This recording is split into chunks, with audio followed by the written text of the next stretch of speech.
This is the 19th season of Bass Talk Live.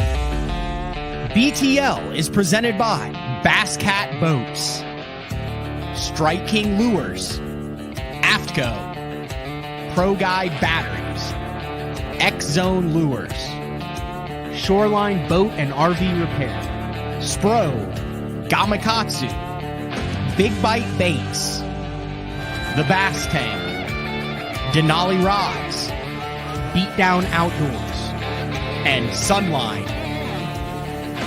BTL coming at you.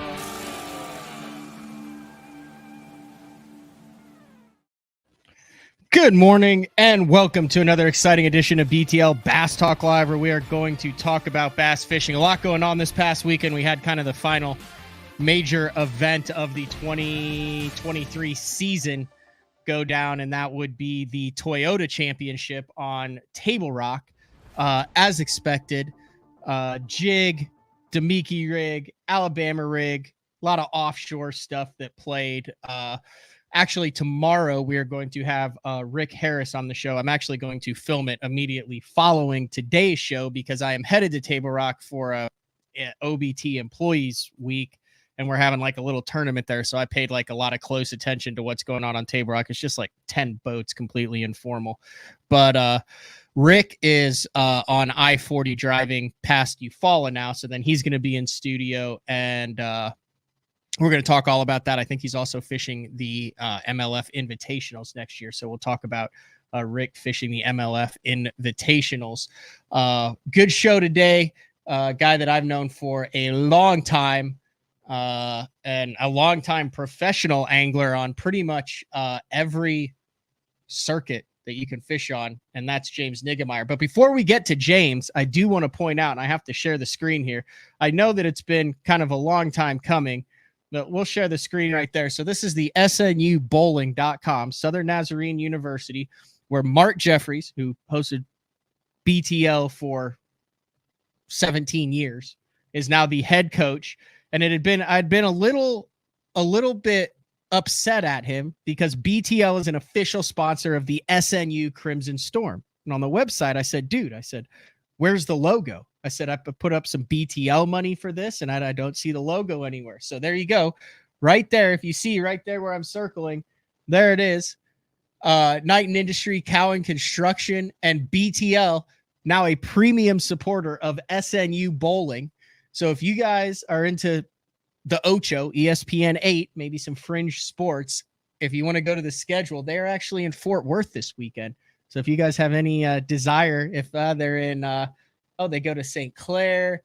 Oh, no, they go to Fairview Heights, Illinois, Dallas, Fort Worth, Plano, Kansas City, San Antonio, and they're in Fort Worth this weekend. So if any of you guys have a burning desire to go check out the one and only Mark Jeffries and the SNU Bowling, there's all the info for that. But all right, let's bring today's guest in. James, thanks for jumping on BTL, man. Hey, thanks for having me, Matt. It's good to be back. It is. We've had you off and on for the last 12 years, 15 years, ever since how long have you been doing this? Would you consider yourself a professional tournament angler? Well, the last time, I guess since 2006 was really the first time that I just didn't do anything other than fish tournaments. I mean, I still did some guiding on and off throughout that period, but 2006 was kind of the year I would. Were you one of the OG Elite Series guys? Were you on that 2006 rookie class? No, I was the next year. So okay. I was 2007. Okay, so that 2007, would that have been the Remitz year where he started off by winning like with 100 pounds, and then he started like first and second, like in his first two? Yep, that's it. That's definitely it. So your first tournament was Amistad in its prime. Yes. And I had a horrible event. My very first elite event was just tragic. What do you remember about that? Well, I remember eating dinner with Greg Gutierrez and Jared Lintner at a Mexican restaurant, buffet style, and having to jump off onto the bank 3 different times that day. And I had a guy. You had food poisoning your first day? Yeah. Oh, yeah. It was bad. And Greg and Jared both got it. Greg, I think, got it on the water, was throwing up the second day. And I think Jared was pulling off on the way back to California and throwing up on the way back from there on the road. Oh, so I just looked it up. You finished, I mean, I'm not rubbing it in, but you finished dead last in your first elite, like dead last. I want to say I had 6 pounds the first day. Yeah, like how do you do that on Amistad when it's in its just absolute prime? But yeah, that was it took 47 pounds to make, or it took over 35 pounds just to make the top 50 cut in that event. That was the one that Remitz won with 111 pounds. There were 400-pound bags. Oh wow, I didn't realize that. So I should have done my research before this. I wouldn't have brought that one up, James. I'll take the L on that one. No, I went on and made the top 10 at the next one, so I kind of redeemed myself there. Of course, that's going home to the Delta, so I guess nobody really, or going back to where I used to live, I should say. That was a hell of a schedule that first year. That was an insane schedule for the Elite Series. Well, I just to kind of give you kind of some backstory. I just fished the Classic, and that's when you used their boats, and then Bass Cat delivered my boat here, and then we went to Amistad, and then after that you had on to the Delta, then Clear Lake, and then I had another bad one at Clear Lake. So it was completely a roller coaster season for my first year on the Elites. It had Amistad in its prime. Then you went to the Delta, then Clear Lake, then there was the Pride of Georgia, but then Gunnersville, Grand in its prime. Like that was the cranking football head when like you could just, if you looked wrong at a secondary point, you caught 15 pounds off of it. What? I mean, am I wrong then? Do you remember that? I mean, that was pretty good. Of course, if for those that know how I like to fish, I went to the bushes, and I want to say I got paid out of the bushes there. The water was high enough. I didn't do what everybody, I guess Van Dam won that cranking, if I remember right. Yeah. Yeah. But then Champlain, Erie, Potomac River that was fishing good, and then wrapped up in Florida. Mm-hmm. And you top 10 that one. Yeah, if I remember right, I missed the Classic by like 45 points, and I had 3 just bombs of all bombs. That had to be in all of professional bass fishing, and we're going back 14 years, so obviously I'm sure there's been some others, but I'm going to throw FLW and Elite Series in there. That's got to be one of the top 5 schedules of all time, the 2007 Elite Series schedule, as far as fisheries in their prime, diversity of fisheries, big bass fisheries, and coast to coast. I mean, you guys went literally California to New York to Florida to South Texas. And that was when it was an 11 event series. Wow. Yeah. Yeah. Was it still a 5K entry fee back then? Yes. Yeah, it was actually, so that was 55,000 to fish that year. So you're going 11 events. You're in Texas, and you're going California to New York to Florida in your first year as like a full-time touring pro. Yeah. That had to be stressful. Yeah. Because, I mean, we're talking about guys who are like, hey, we don't go out west because of the cost. You got guys like this year in the Opens that are like, man, I don't want to have to drive. We have to go out to South Carolina twice, and then down to Florida, and then up to Michigan. That is a coast-to-coast schedule. Do you remember how many miles you put on? No, it was all such a blur. Really, I was just so, obviously, it was my dream, thankful to be there, excited about everything. And no, I don't remember a whole lot other than just trying to catch them because that's what they did, is catch them. All right, I talked to you a lot. As the year has progressed. Obviously, I mean, you've been a full-time pro for a long time, and you were one of the guys who took the jump full-time into the Opens this past year. Not as fun as it appeared at the beginning of the year, was it? No, it was. I had a really, really hard year. I like the schedule. Of course, Schedules, I don't really put away a lot on schedules, because some of the places you think you're going to absolutely have a great event, you don't, and vice versa. So I don't really put a lot of, but I mean, I thought the schedule played out well on paper, and but yeah, it was different. The 9 event series, fishing the opens is it's a different animal. But we talked about the differences of what it was going to take to finish in the top 9. And we were way off, by the way. We were hugely off. It took like 43rd place, I think, average, and I thought it would be, and you thought it would be, I think I said 55th or something, and you were like, man, I think it might even creep down to like 60 to 65 place average. Yeah. And I had talked to some people that actually really did a lot of research and pencil to paper and crunch numbers and all that, and because I don't do that. But they were thinking that there would be some cannibalism, but it just never happened. It just continued, and the guys that were catching them just caught them all the way through. And it was an impressive run by these guys. I mean, a real impressive run. It was. We're gonna actually get into that, because that's kind of what spurred me wanting to have you on. You're one of a handful of guys who, I mean, you've done this for decades. I mean, there were a bunch of guys in there. Like, you could circle 20 to 30 guys, like the Greg Bohannons and McMillans and yourself, and hell, I'll throw Charlie Hartley in there, even though he fishes them for fun, regardless of whatever he's doing. He just loves to catch a bass. But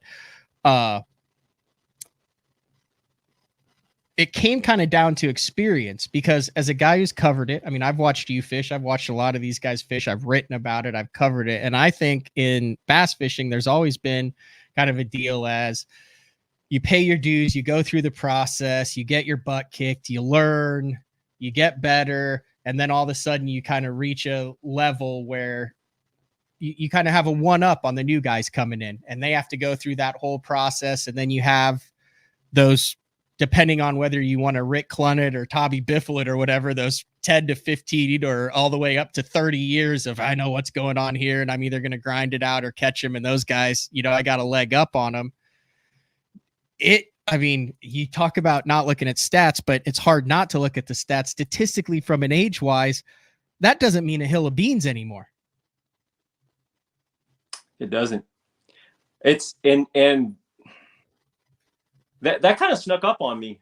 I guess it's something that's happened in the last 3+ years or so, where understanding fisheries and their personalities and characteristics, those types of things that you get to learn over years of fishing these different places and traveling around the country, just really didn't have a whole lot of value.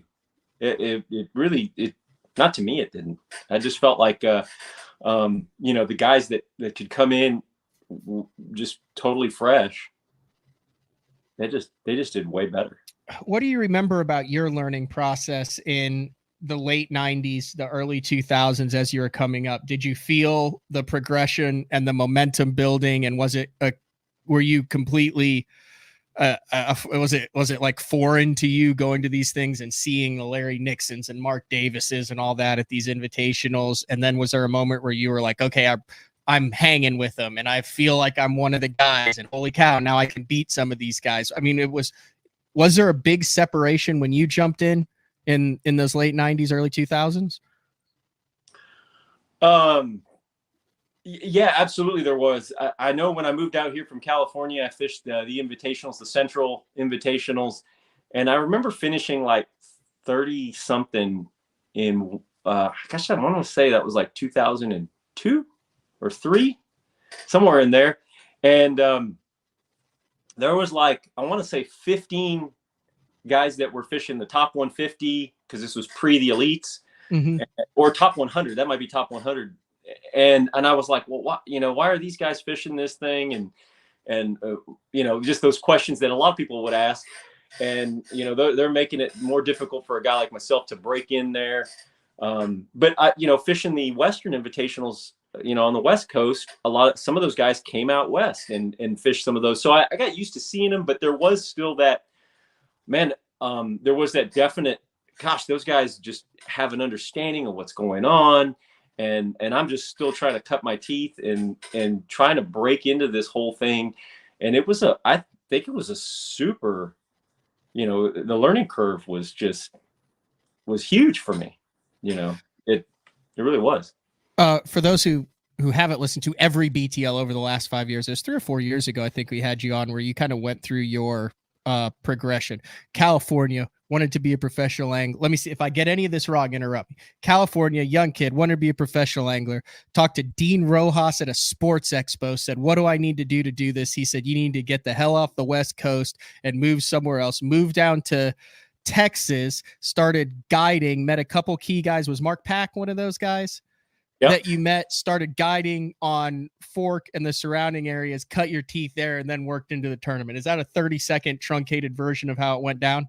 Yeah, that'd be real close. Yep. That's what it was. Which is wild. So go back, Google that show if you want a whole hour long, because that is a fascinating story of someone who chased their dreams. I don't think a lot of people think of you as a West Coast guy. You're a West Coast guy. Yeah, I've been here long enough that, since 2001.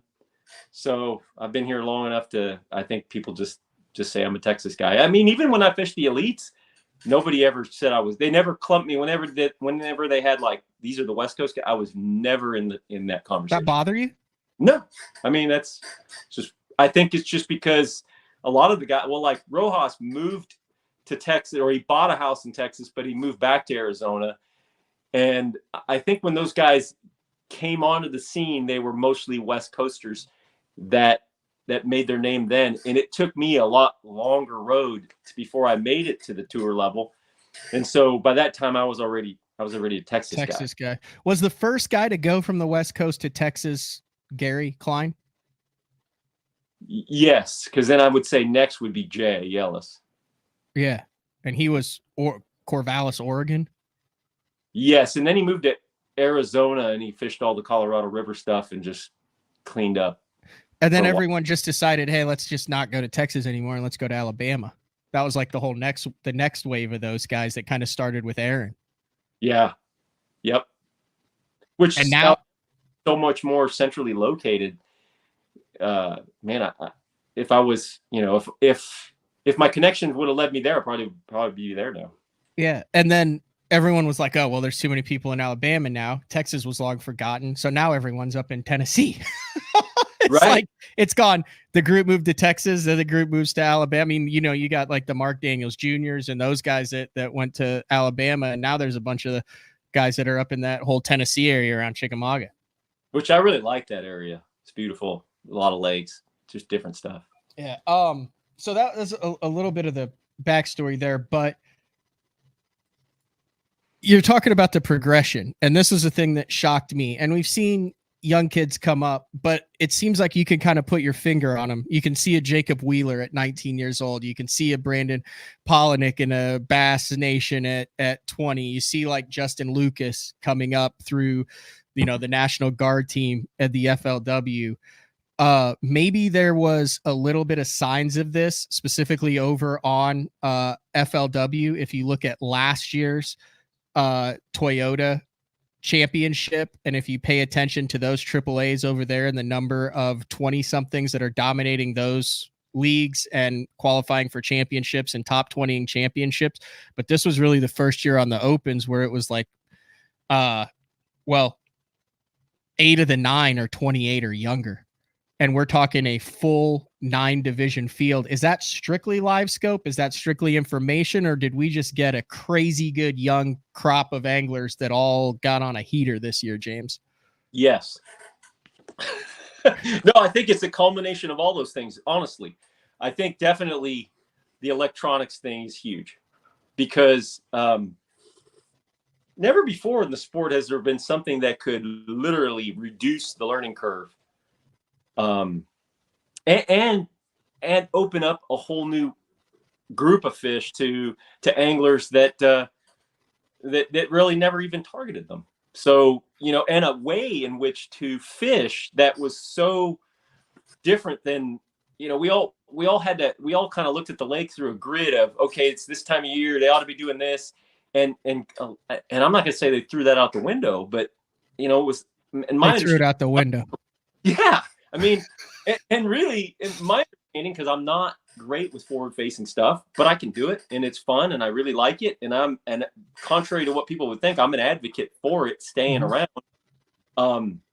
But my point is that it looked like people were just looking for areas that had bait and fish population and life, and then just figured it out as they went. Which is, I mean, I can remember, just the way I think of things is, well, I'm going to look for the type of banks, the type of cover, the type of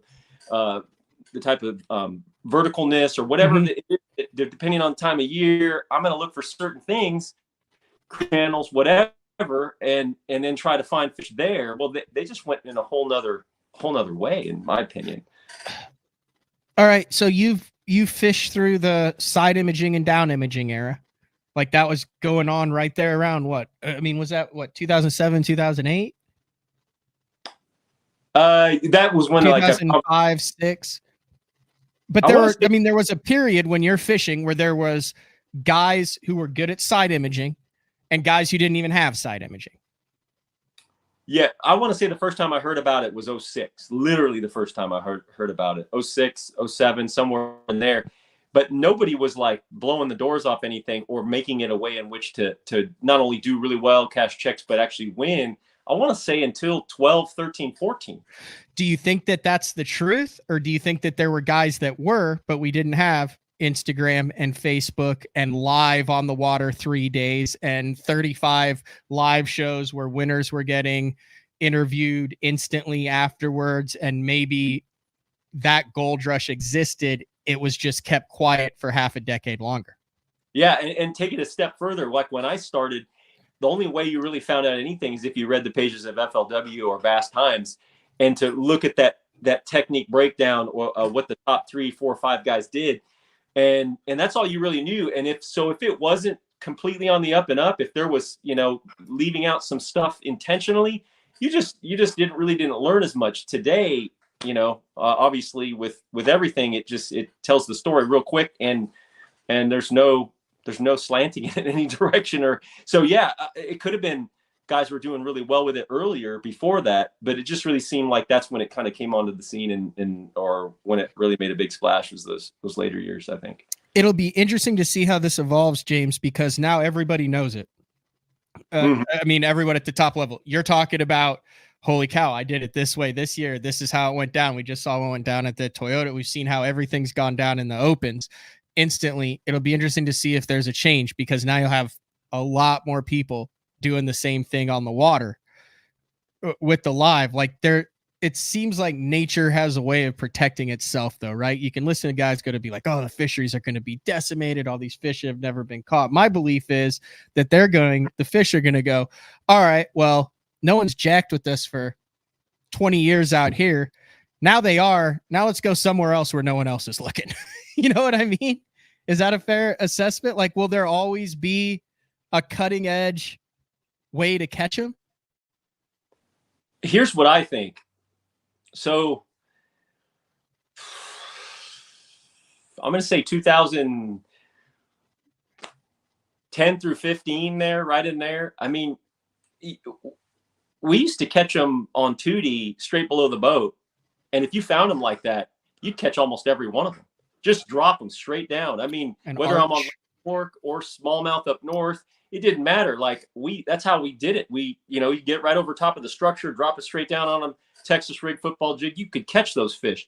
I can't remember the last time I caught one like that. And those fish are the same thing. I think just we're looking forward now. And I think that's something that's going to happen. Those fish are going to wise up. I mean, don't get me wrong. I'll catch a fish every now and again, and I'll see 2D and I'll drop down on it and he'll eat it, or down scan, whatever you want to call it. But it used to be a whole way in which we caught fish out, and that doesn't work hardly ever anymore. Like, even if you graph a spot now, you're just asking to wise them up and catch fewer and fewer fish. So I do think that in 5 years or so, the forward it's not going to be as potent, not nearly going to be as potent as it is at this particular time. Is it always going to be a tool? Absolutely. And guys will figure out a way to to make it work for them.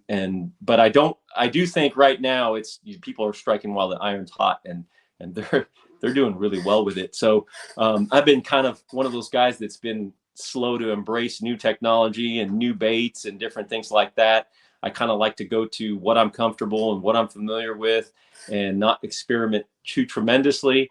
But over the years, I'm getting more and more to where I'm embracing the new stuff more faster. So I definitely think things are going to change moving forward. All right, we're going to take our first break of the show. When we come back, talking with James Niggemeyer on a Monday. We'll talk about what your plans are for next year and the reality of trying to make a living fishing, whether it be the Bassmaster Opens, the Pro Circuit, the Toyotas, and what you think the organizations have done well or what needs to happen for a guy who's got a family like you with title sponsors, well-known brand recognition, moves product, a staple in the industry, to stick around for another 30 years and make this thing work. So BTL on a Monday. We'll be back right after that. The new Puma STS has been redesigned from the ground up. With the angler, design, function, and performance in mind, nothing on this new offering was compromised, and the only thing carried over from the previous version is the name. Based on the Soft Touch series hull that started with the flagship Jaguar, this new model is nimble and performs incredibly well at all speeds with either a 250 or 300 horsepower engine. Featuring a new 96-inch wide-body footprint, this hull measures out at 20 foot 7 inches in length. Industry-leading design coupled with tournament-winning performance. The Puma STS from Basscat. Feel the rush.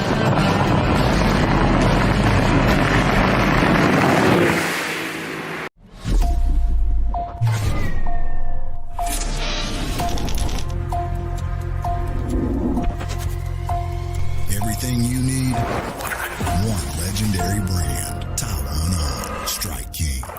All right, guys, if you're a construction worker, soccer dad, soccer mom, you want to be outdoors, you've seen the Reaper. This right here is the zip-up full Reaper, but it's windproof, folks, windproof. And it actually has the mast built in. It's behind me. I mean, if you can look good, feel good, and stay warm, you better check it out. It's the zip-up Reaper. That's right, windproof.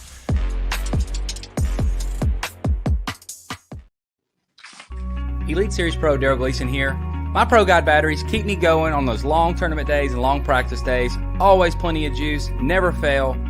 The best part about Pro Guide batteries, it's the people behind the company. They have over 40 years experience in the battery business, keeping all of us fishermen out on the water longer, catching more fish. Check them out at ProGuideBatteries.com. What's up, Bass Talk Live fans? Brandon Polnick here. And ever since I won a couple Bassmaster Elite Series events on X-Zone Lures, I've been getting a bunch of questions of what makes them so special and different.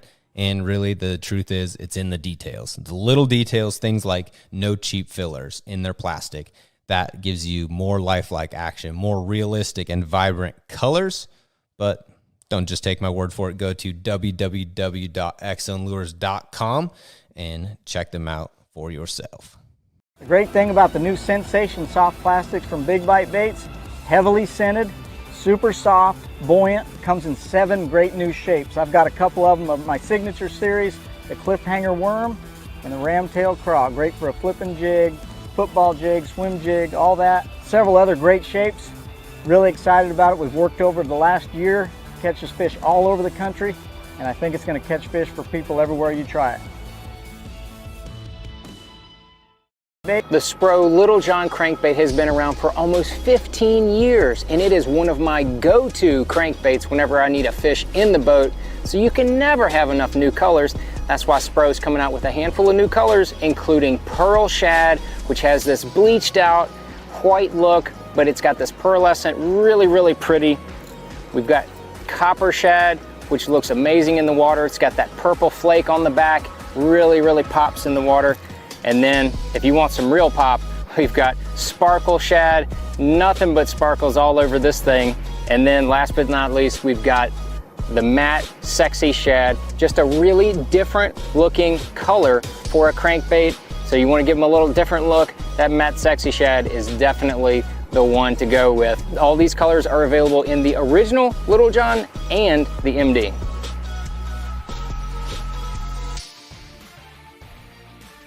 All right, we are back, BTL on a Monday, talking with James Niggemeyer. And before I left, I posed kind of an interesting question because it's a quandary, because you want to get back to the Bassmaster Elite Series, which I would assume was the obvious reason why you fished all 9 opens. And I mean, unless you just have an issue with self-loathing.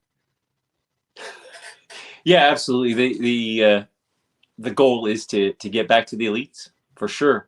And really that's, that's the way to, to increase your exposure so that you're more valuable to your sponsors. Cause at that level, obviously there's more exposure. There's obviously more financial benefit from winnings and checks and different things like that, as opposed to staying at the opens level or wherever those pre-qualifying rounds or qualifying levels like that. Obviously, that's not a place to stick around for too long, for sure.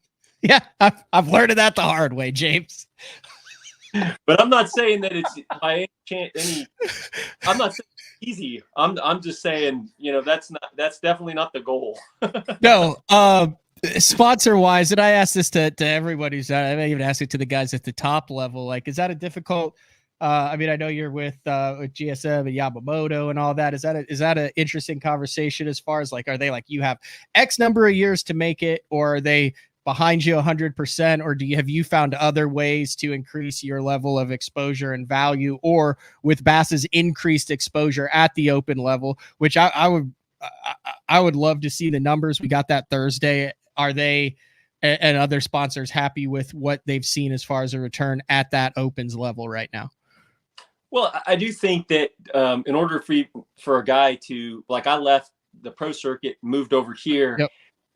And I feel like, for your sponsors to be behind you, they're believing in you as the brand, you as the person that they're behind. I mean, obviously it helps if you're on a bigger stage and you can increase, like I said, your value and your impression numbers and different things like that. So that's also really good, but you also have to just be more well-rounded as a whole. We've talked about that, and that's been something that's been said in our industry forever. But doing the social media, going to the events, and working sponsor events, and going when you don't make the classic or whatever, just working the booth there at the classic, going to ICAST, just being involved and supporting them in every way that you can, and being present in whenever they're working on whatever it is, just increasing your value to them and being more available.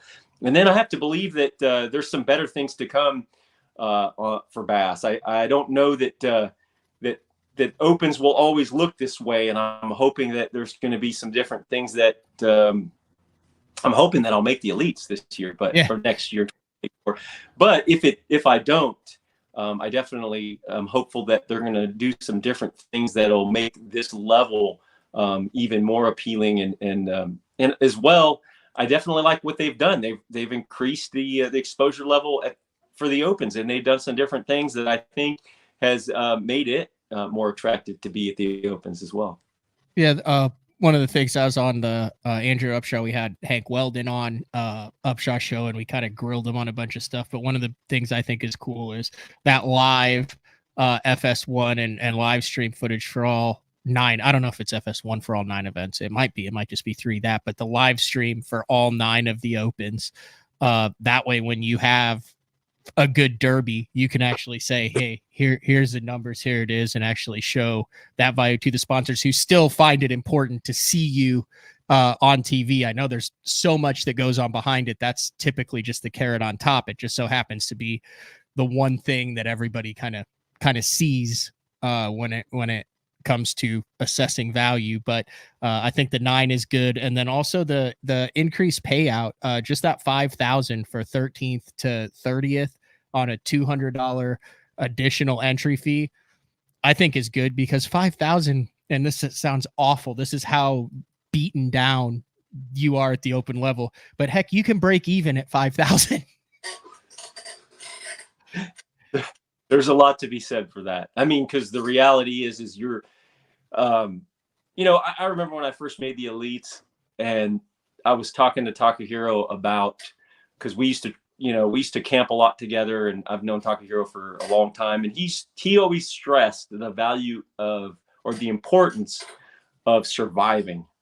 And when you do an increased payout like that, it helps you survive through the lean times on, if you're taking each category, like the expenses from a tournament segment of your, of what you do, you want that every segment to be super valuable and super beneficial financially. So whenever they're doing an increase like that, all that helps. Everything helps. So that's a step in the right direction, no doubt. I've obviously always been impressed with your ability to take such a positive attitude, at least outwardly. I don't know. I mean, it might frustrate you, but outwardly, you're always so professional and so friendly. But was it tough going into this year after missing it by like 2 points last year at Sam Rayburn and having everybody sitting there, I guess 2 years ago now? And I mean, you did what you needed to do. It was just literally, it came down basically to a coin flip. One side in, one side out, and then being like, dang it, I got to go through 9 of these things this year now. Like, that would have been hard for me mentally to get over, especially having been there on both sides for so many years. Oh, absolutely. That was probably, I mean, if you do this long enough, you're going to have some disappointments. There's no doubt. But that was one of the, obviously it's the freshest in memory, but that really hurt. I mean, because it was one of those things, we're standing around and several guys, you're in. I don't see anybody else that's going to challenge you. You're in. You know, guys are wanting to high five you and congratulations and all that. And I'm like, whoa, just because you can't take back those high fives, but in reality, I was like, am I not seeing something? And then when Hank got up and said, well, as far as the, the elite berths are concerned, there's still some things that are in play. And that's when I was like, oh no. And so, that one stings, man. There's no way. I mean, Nick LeBrun was kind of in that same. Was it kind of you and Nick LeBrun ended up kind of being the first 2 guys out?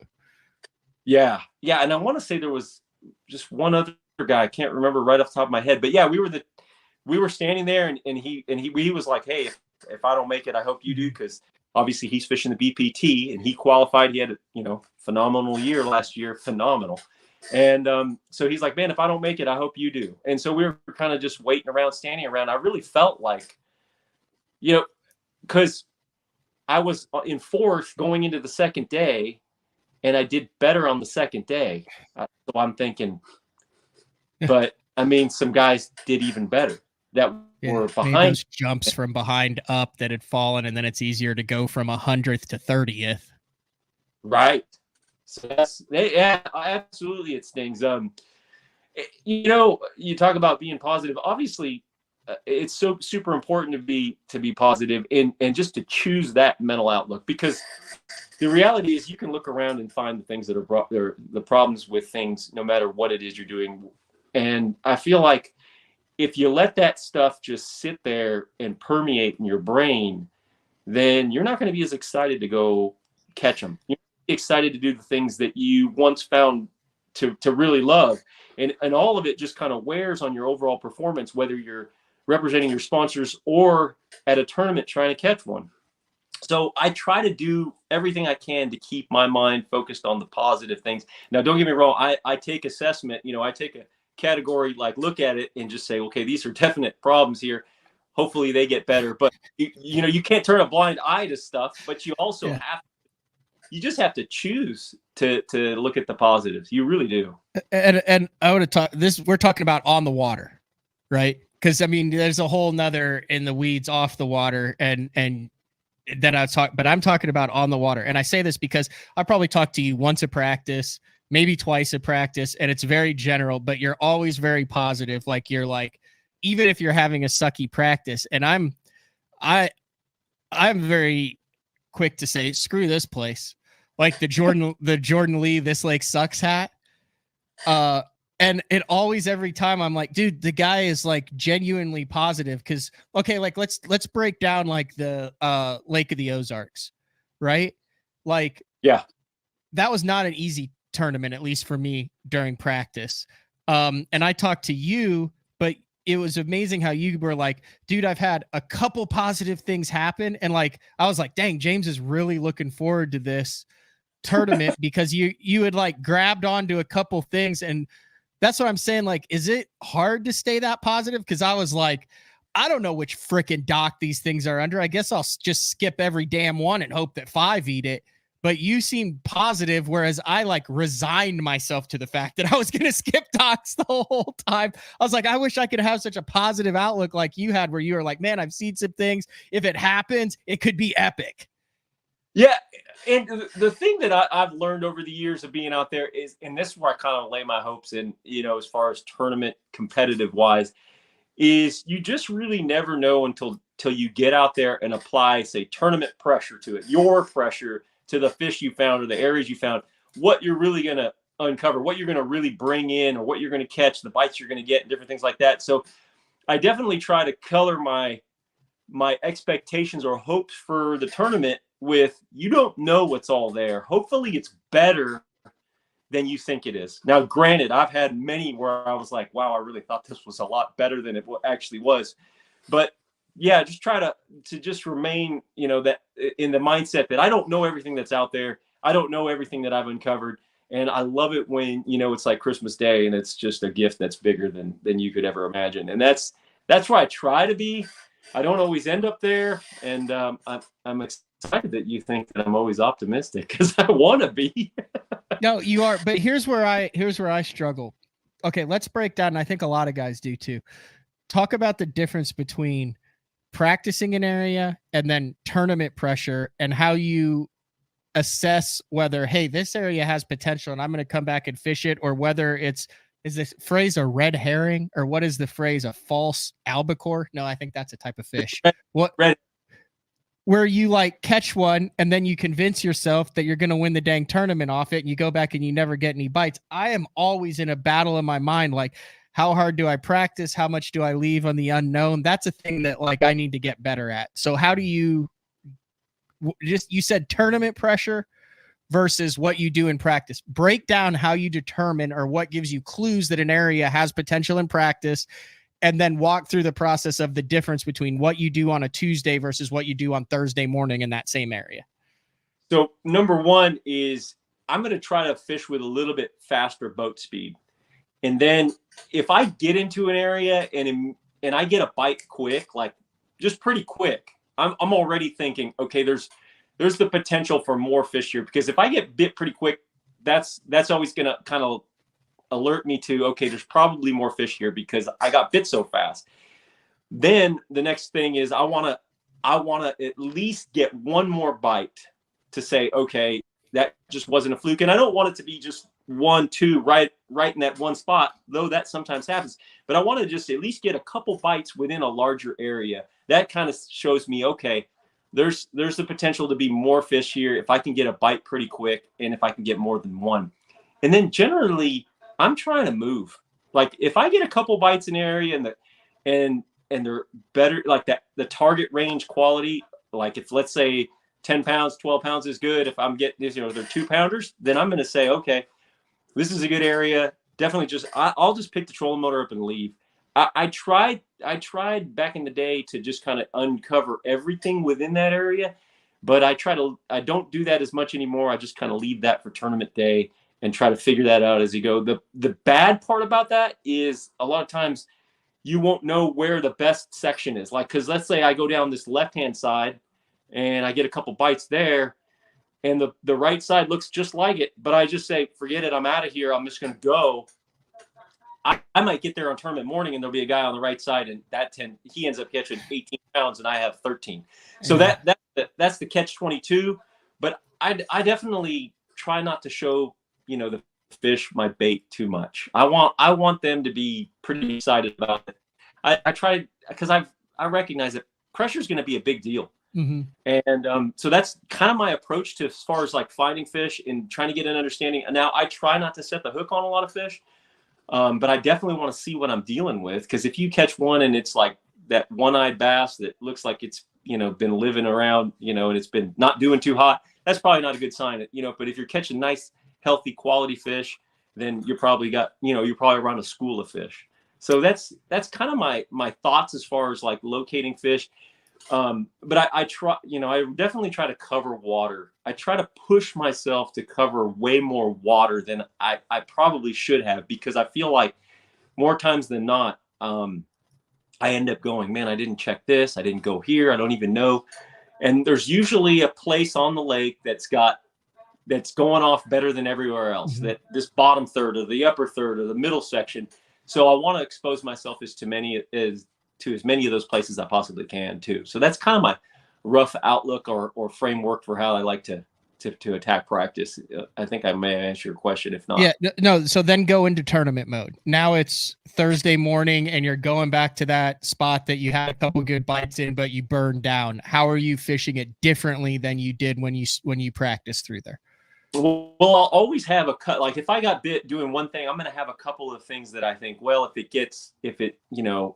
if during the course of practice it got tougher, may have a couple things tied on more finessey type stuff to kind of capitalize on the fact that I believe there's just an area where there are fish, not necessarily, they're eating a jig or they're eating a crankbait or something like that, but just that I'm in an area that has a population of fish. That's the number one thing for me when I'm thinking about.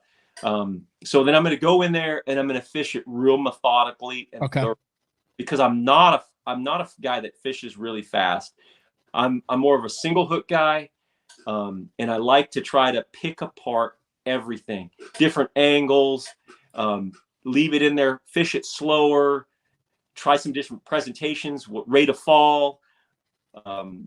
Maybe they want it stuck to the bottom. Just try to mix it up, because now I'm trying to identify, okay, what's the exact presentation that they're looking for? How can I present the bait in a manner that these fish are really receptive to? That's going to be what I end up doing. And then just fishing slower and more methodical.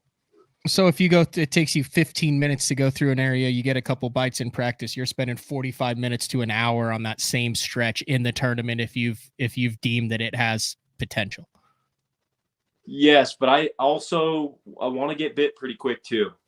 Not pretty quick, but once I've gone through the best section, I believe is the best section, I'm gonna probably try to leave. I might fish in case they moved off of what I think the best section or where they were previously, but then I'll increase my boat speed and kind of go into a little bit more practice mode. But when I'm in the area that I feel like should be the best section, then I'm going to slow down and definitely try a lot of different things.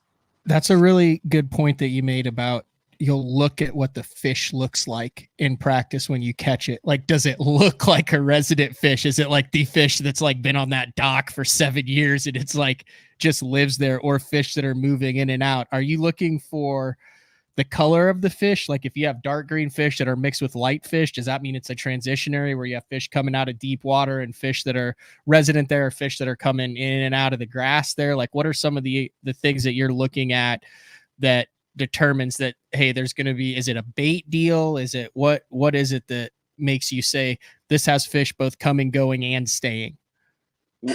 I really like it when I see fish that look healthy. They are not missing scales. They don't look like they've missed many meals. Those types of things. Obviously, they weigh more, but that tells me that they're in there for a reason.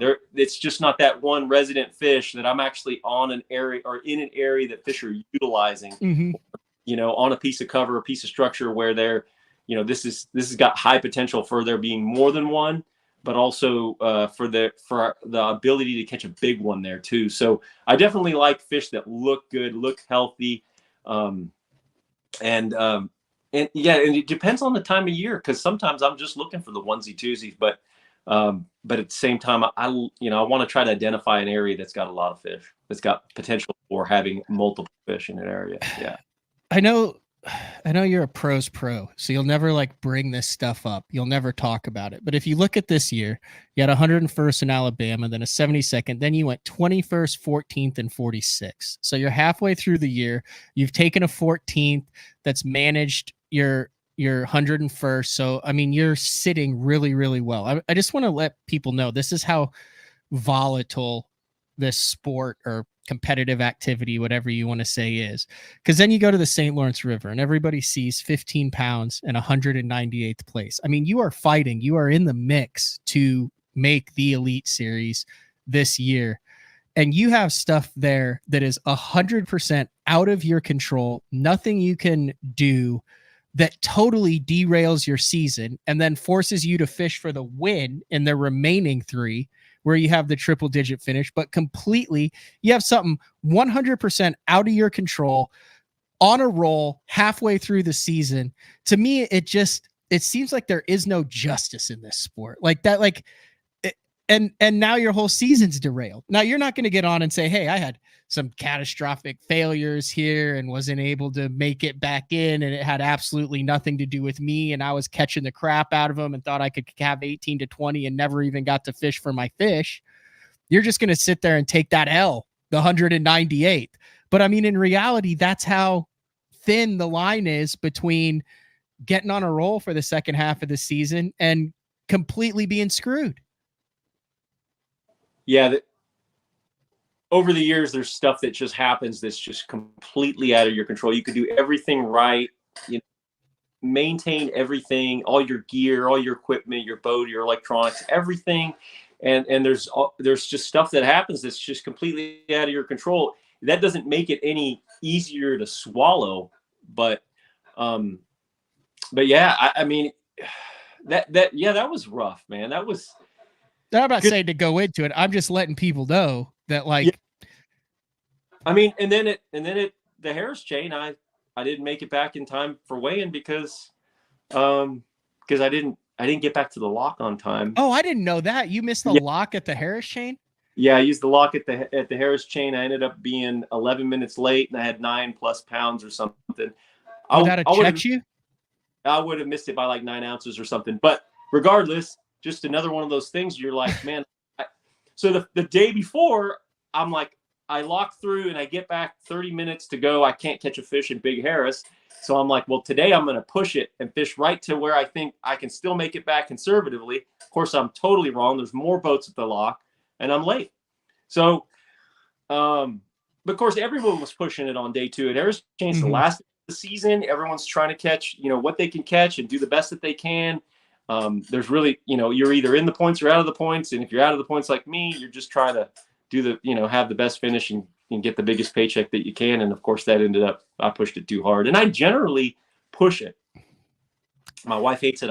See, I don't. I'm scared to push it. And I feel like that's not very professional of me because 3 times this year, I'm the king of when I feel hopeless with 4 in the box, like a magic fish will just fly out of the sky and be like, oh my God, like what?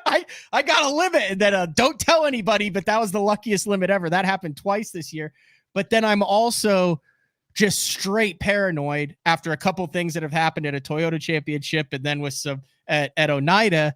I'm like, okay, I could go in and guarantee that I've got a solid bag and I'm good to go and be 4 or 5 minutes early. And like, I'm scared to push it, but all the top guys push it. Like, I can't tell you how many times I've seen Bobby Lane. Like, I know that what flight he's in, and he's like, Roam! And he's got like 21 seconds to make it in, and he's power idling through, and it's just another day in the office. Like, how do you get comfortable being uncomfortable with that 5 minutes left? Oh, I don't know how you become uncomfortable. I mean, how you become comfortable with it. I just know, I mean, initially I was that guy that I came in early and I fished around the ramp, but of course, that's me. And sometimes that's a good thing. And you can usually fill your limit or catch the fish you need or whatever like that. Mm-hmm. But more times than not over the years, I noticed that the guys that win act like, it's like almost like they have this, a domino effect where everything has to go right. And for whatever reason, it always just goes right. And they make it in, they either, have a great finish, a top 10, a win, whatever it is. And I'm like, you know what? If you want to expect to do better than the experiences you've had, you've got to start leaning on it. You got to start pushing harder. And unfortunately, sometimes that ends up being. Yeah, because I learned that at Watts Bar. So on the first day at Watts Bar, I had 4. I had forgotten how far I had to idle back in this area. It was an idle only zone, and I had my alarm set, and the alarm goes off, and I'm like, well, what the hell does it matter? I've got 4 for like 6 pounds. And I knew I was around fish, so I just kept fishing. And then I was 4 minutes past the time I wanted to leave. Well, I'd set it so I had 8 to 10 minutes of extra time, right? So I just kept fishing and fishing. Now, 99% of the time I'd have packed my stuff up and went. And then I catch a 17.5 incher 8 minutes past when I was supposed to leave. And I mean, the bell went off and I was like, dude, why do I just go back and mill around? Well, I mean, because I've been late before and then I've gone to start the engine and the shift actuator's out and then you have time to find it. But at the same time, I was like, well, I just had a decent limit and I was in 60th instead of 150th because I literally stayed 5 minutes past when I would normally stay. So that kind of right at the end of the year made me think like, I need to rethink this. Yeah, I definitely have tried to push it. And over the years, more so in the last 10 or so years, just trying to make everything happen. Of course, there at Harris Chain, I only had 4. So I'm really trying to push it. I knew I needed just one more and I'm getting paid. Or at least in my head, that's what I thought. It just really depends on the scenario. If you've got a big bag, pushing it's kind of silly. But if you have a chance to win, yeah, I mean, I can remember not pushing it one time on Lake Mead and coming in early because it was forecasted to blow and miss winning a boat by 13/100ths of an ounce. And I thought, man, if I just stayed up there and cold one time, I get a boat. But I didn't. I came in and I was like, man, it's supposed to blow. I better get in. I've got a decent bag. I don't, da-da-da-da. And so trying to just fish that clock out to the last remaining second and keep yourself in the best possible area for doing the best possible that you can in that event is important. It really, really is. It is a adrenaline rush when you look and you're a mile and a half away and you've got 2 minutes. There's no adrenaline rush. No adrenaline rush like it. The worst part is like when you've got a long run and you're like, I'm not going to make it. There's no way I'm going to make it. Then you think another 10 miles goes by and you're like, I am going to make it. And then another 10 miles goes by and you're like, I don't think so. It's just the worst. Like your stomach is just turning. And then when you make it, you're like, yes. It's the greatest feeling on earth. Yeah. Like, I can't tell you, like there's a couple barge operators, like those big giant ships on the St. Lawrence where, I mean, I had timed it and it wasn't blowing, but I forgot Friday barge traffic. I mean, I was calling those barges a lot of bad names on the way back because I had that thing opened up because that was one of the places where I was like, dude, if I can have 30 more seconds with my Ned rig down there, I got a legit shot at a 6-pounder. And then I was like, all right, we got to go. And then I'm like, barge. And I'm just, wow, boo, wow, boo. And I just told my co-angler, I said, I'm sorry, dude. I said, we might break some stuff. I said, but I'm going to have $3,200 to fix it. So absolutely. The competitors. Yeah. You got to like, just keep that competitive nature. I mean, we want to I think there's a period where we're like, dude, this is good enough, but I mean, we just got to keep the throttle down. Anything else before I let you go, James? This has been a eclectic discussion kind of all over the map, but I've really enjoyed it. Yeah. Looking forward to the 2024, getting back out there, hopefully having a much better season, some redemption for 2024 for both of us. You're still guiding, right? You're on the water on Fork and around there guiding all winter. No? Yes? Generally, I just had a trip last week, but I probably won't get another call till February. It just generally shuts down. People trade in their rods for their rods for guns and go hunting. Used to get more calls this, in the late fall, but not as much anymore. But yes, I do a handful of trips. I probably do 20 or so trips a year, maybe 30. What does a trip look like this time of the year now? Like if you were like, I don't hunt, I want to get out there, you could probably, obviously it looks like you could kind of pick your date since you aren't, jam-packed, but like, what are we talking about? Like fish-wise and technique-wise, like now through January, February? Well, I just went out last week and I mean, I think we probably caught, 15 to 18 fish and had a 5 and maybe one almost 6 and just, wow. Yeah, it's actually pretty good. On Fork? No. Oh, different lake. You don't want to name it. That's fine. Yeah. A handful of other lakes around here. Okay. Fork's actually been really tough lately. It's been, people say, hey, I want to go to Fork. And this is just being honest. Yeah. You want a lot of bites. Fork's really not the place to get a lot of bites. If you want to catch a big one, I would say, yeah, that's probably the best place to catch a big one. Uh-huh. But if they do want to get in touch with you, I mean, I've spent a day in the boat with you. We actually did go to Fork and frickin' smashed them in the wintertime. Remember that? That was a lot of fun. On chatterbaits. We were skipping chatterbaits around laydowns and under docks, and I mean, caught the crap out of them. It was bitterly cold too that day. Like, I mean, like hats and gloves. Yeah. Yeah. That was so much fun. Yeah. I think the water was down. Yeah. It was definitely special. I think that was when I was working for Bass Inside, freelancing for Bassmaster to do Bass Insider articles. Wasn't that a deal where we did like some Bass Insider articles, and then I would always parlay that into, hey, let's fish for 4 hours. Yeah, I think we did a couple things. We did some work and we had fun. Yeah. But what's the best way to get a hold of you if they want to go out on one of your mystery lakes? My website, jamesniggemeyer.com, or social media, Instagram, Facebook, and YouTube. So I'm all over the place. You can find me. Yeah. Fantastic. All right. I appreciate it, James. I guess I will see you. Heck, that's like February 1st, isn't it? It's just a couple months away.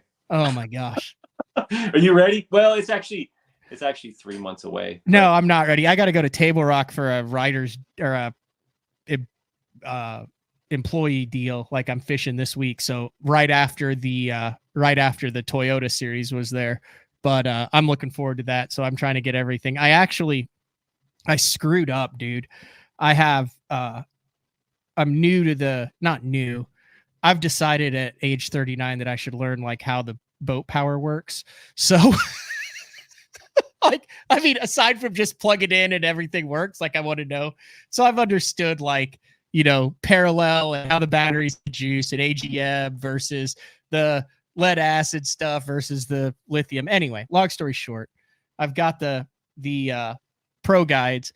I get home from the last tournament, which would have been Lake of the Ozarks, and I plugged the boat in, but I didn't plug it into the wall. So I had the boat plugged into the outlet. The outlet wasn't, or the cord wasn't plugged into the outlet. Then I fish multiple times out of other buddies' boats. So I open up the rod boxes, don't turn any of the power off. So I drain the AGMs, like done, gone. Ooh. Like, so I spent all day yesterday then learning how to shock my AGMs back into accepting a charge. It takes like 12 hours. It takes 12 hours? At least for me, it did, because I plugged it in, and then I'm looking at my power pole charge, which then I had to update that, which I didn't understand. So I'm looking at that, seeing where my voltage is, and I'm calling like a bunch of different people on Sunday mornings being like, hey, I know you have a family and life, but my batteries aren't charging. And I ended up like putting charging it for 6 hours. It wasn't. Then I called Scott from the Bass Tank, who was explaining to me why it just doesn't recharge it. He's like, there's this pressurized like water, and it has to like trickle charge to then detect the charge. So then I put the external charger on, and then I got everything, and I woke up this morning and everything's green. Awesome. You're ready to go. Yeah, there's definitely power. That's what got me. Was I had a battery at St. Lawrence that just decided it was going to go nowhere else, and that was the cranking battery. So had to jump it like 6 or 7 times on the way back. Maybe not that many, 5 times on the way back while I was late. But yeah, keeping on top of the batteries. It's funny, batteries are something that no one talks about, but unless there's a problem. Yeah. Batteries are like a transmission or a referee in a game. Like, if you're talking about the referees, not good. Like when OU got totally screwed at the end because they're leaving the Big 12, and then there was the pass interference call that they didn't call so that OSU could still be relevant in the Big 12, costing OU a chance at the national championship. But we're not going to talk about that.